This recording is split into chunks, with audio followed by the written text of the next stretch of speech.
سب سے پہلے آپ تمام دیکھنے اور سننے والوں کو السلام علیکم۔ آج آپ سے ریکویسٹ ہے کہ اس ویڈیو کو کمپلیٹ دیکھیے گا، اینڈ تک دیکھیے گا، آج آپ کو مزہ آ جائے گا۔ میں کوشش کروں گا اور اس ویڈیو میں تقریباً کوشش کی ہے کہ آپ کا ایک بھی سیکنڈ میں ضائع نہ ہونے دوں۔ تو سب سے پہلے آپ ویڈیو دیکھیں۔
جس پیر کے چکر میں پڑے نا بیٹے، بلاؤ یوم یقوم الروح والملائکہ صفا لا یتکلمون الا من اذن له الرحمن وقال صوابا۔ ہے کس کے ماں کے بچے کے اندر جرت اللہ سے بات کرنے کی؟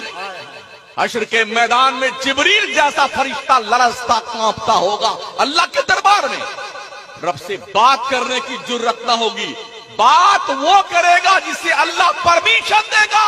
وہ پرمیشن میرے مصطفیٰ کے پاس۔ رشتہ غلامی جوڑو نبی محترم سے، اور ان پاگل پیروں کے چکر میں مت پڑو جو یہ دھوس جماتے ہیں کہ ہم ہی جنت میں لے کے جائیں گے، وہ خود نہیں جائے گا بیٹا۔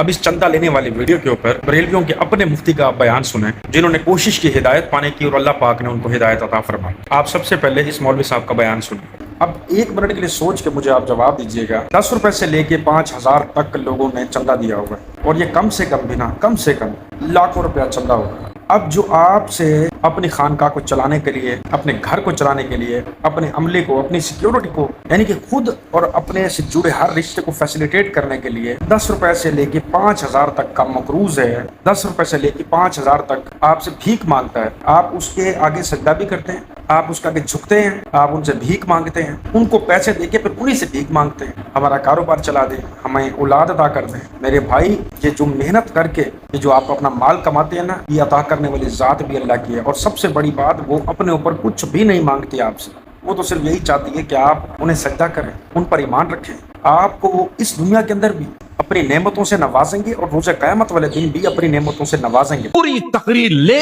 پیر دے پیر، لے پیر دے پیر۔ خدا بھی کسی ذات کا نام ہے، جانتے ہو خدا کو؟ جس نے پیر کو بھی پیدا کیا، پیر کے باپ دادا کو پیدا کیا، جس نے ہمیں بھی پیدا کیا، ہمارے باپ دادا کو پیدا کیا۔ کاش اس قوم کو دین سکھایا جاتا تو ہمارا سنی جاہل نہیں رہتا۔ ہم نے پیر سکھایا ہے، فلانے پیر، ڈھکانے پیر۔ وہ اکثر بریلوی مفتی اور عالم اسپیکر پہ چیخ چیخ کے کہہ رہے ہوتے ہیں نا کہ اللہ سے مدد مانگتے ہیں، بس اللہ سے مدد مانگے، اللہ کو کہہ دو نا یہ پانی کا گلاس تمہارے منہ تک آ جائے، اللہ کو کہہ دو نا کہ فلاں مردہ تمہارا فوت ہو گیا ہے، اللہ اس کو، تمہارے ماں باپ کو، فلاں کو زندہ کر دے۔ یہ جو اس طرح کے تانے کستے ہیں نا، صرف اپنے پیروں کو ڈیفینڈ کرنے کے لیے، شرم آنی چاہیے کہ ہمارا اللہ یہ جو چندے ہیں نا، ان سے بے نیاز ہے۔ آپ خود بتائیں، عید الاضحیٰ والے دن جو ہم قربانی کرتے ہیں، جس جانور کے اوپر ہم صدا دیتے ہیں اللہ اکبر کی اور اس کو ذبح کرتے ہیں، وہ گوشت اللہ تعالیٰ کے لیے کوئی فرشتہ لینے کے لیے آتا ہے، غریبوں میں تقسیم کرواتے ہیں، تقریباً کروڑوں اربوں خربوں لوگوں کے چولہے جلتے ہوں گے۔ یہ ہے اللہ پاک۔ تمہارے پیر تو ران والی بوٹی دے دو، پائے پکوا دو، فلاں دے دو، اسی ٹائم ہڑپ کر جاتے ہیں۔ ہمارا اللہ ان تمام چیزوں سے بے نیاز ہے۔ وہ یہی چاہتے ہیں کہ تم اس ذات پہ ایمان رکھو جنہوں نے سب بنایا، ان کو کوئی بنا نہیں سکتا، وہ وحدہ لا شریک ہے، وہ ہر چیز سے پاک ہے جو کہ انسان کرتا پھر رہا ہے، وہ شرک سے بھی پاک ہے، وہ چندے سے بھی پاک ہے، وہ قربانی کھانے پینے سے بھی پاک ہے۔ تو جو اپنا پیٹ پالنے کے لیے آپ سے چندہ لے رہا ہے، اپنے آپ کو خوش رکھنے کے لیے آپ سے چندہ لے رہا ہے، وہ آپ کو اولاد دے سکتا ہے،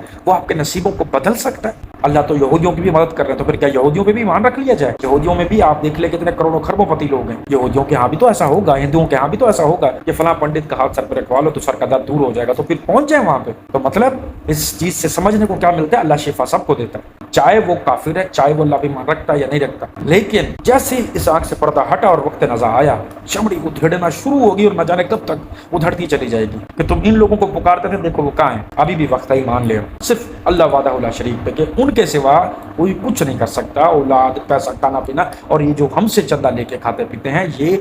اپنی مدد نہیں کر سکتے، اپنے لیے اپنے پیٹ کو بھرنے کے لیے کما کے نہیں کھا سکتے، یا آپ کی مدد کیا کریں گے؟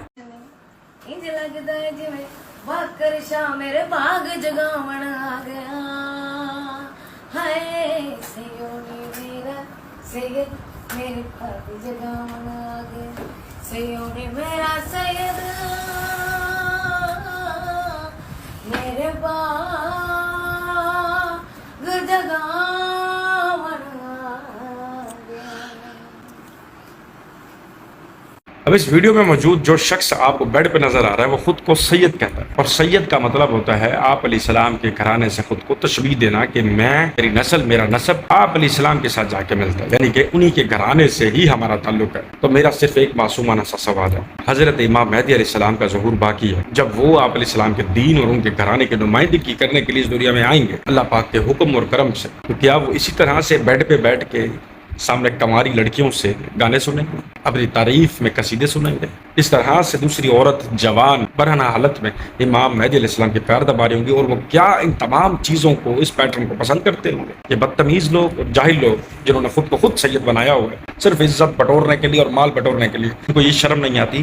کہ یہ خود کو سید تو چلو کہہ رہے ہیں مگر آپ علیہ السلام کے گھرانے کو بدنام کرنے میں کوئی کسر انہوں نے نہیں چھوڑی۔ نشہ یہ پی رہے ہیں، چرس یہ پی رہے ہیں، لڑکیوں کے ساتھ عیاشیاں یہ کر رہے ہیں، خود کو سید کہتے ہیں کہ ہمارا تمام گناہ معاف ہیں، کیونکہ اللہ تعالیٰ نے تو بولا ہوگا کہ نبی کے گھرانے کے ہر بندے کے ہر گناہ معاف ہیں، اور یہ نبی کے گھرانے کی نمائندگی کرتے پھر رہے ہیں۔ یہ میرے نبی نے اس چیزیں سکھائی ہوئی ہیں، اور آپ کو کیا لگتا ہے کہ سید یا نبی کے گھرانے سے تعلق رکھنے والا شخص اتنا گرا ہوا ہو سکتا ہے؟ بالکل نہیں ہو سکتا۔ ان کی آنکھیں، ان کے کان، ان کی سوچ ان تمام ناپاک چیزوں سے پاک ہے۔ یہ وہ لوگ ہیں جنہوں نے زمانہ جہالت کے ٹائم پہ ان کے آباء و اجداد نے خود کو عزت بٹورنے کے لیے، مال بٹورنے کے لیے سید بنا لیا، اور نہ جانے پاکستان میں آپ کو ایسے کتنے لوگ ملے۔ دوست ہماری دعوت اسلامی بنی نہیں تھی، داڑھی والے تھے، بہت پکے سنی تھے، قادری تھے، وہ مجھے مدینہ شریف میں ملتے تھے، وہ بھی حج پر آئے ہوئے تھے۔ ایک بار انہوں نے بولا کہ بس میرے ساتھ ایک واقعہ ہوا ہے، تو میں نے سید قطب مدینہ حیات تھے ان دنوں، حضرت مولانا ضیاء الدین صاحب رحمۃ اللہ علیہ، تو بولا وہ بس میں نے ان کو بولا اور آپ کو بول رہا ہوں۔ انہوں نے بولا کہ میں ایک بار سبز جالیوں کے پاس بیٹھا ہوا تھا، تو بولا اچانک اس سبز جالیوں کے اندر سے سرکار صلی اللہ تعالیٰ علیہ وسلم باہر نکلا، اور سرکار صلی اللہ تعالیٰ علیہ وسلم مجھ سے فرمانے لگے کہ مانگ کیا مانگتا ہے؟ بولا میری حالت خراب ہو گئی اور میرے منہ سے کچھ نکلا ہی نہیں، ہمت ہی نہیں ہے میں کچھ عرض کروں۔ اور پھر سرکار صلی اللہ تعالیٰ علیہ وسلم مجھے اس طرح وہ مشرف کر کے اپنے جلوے سے واپس اندر تشریف لے۔ آنکھ والا تیرے جوبن کا تماشا دیکھے، دیدہ کور کو کیا آئے نظر کیا دیکھے، تو زندہ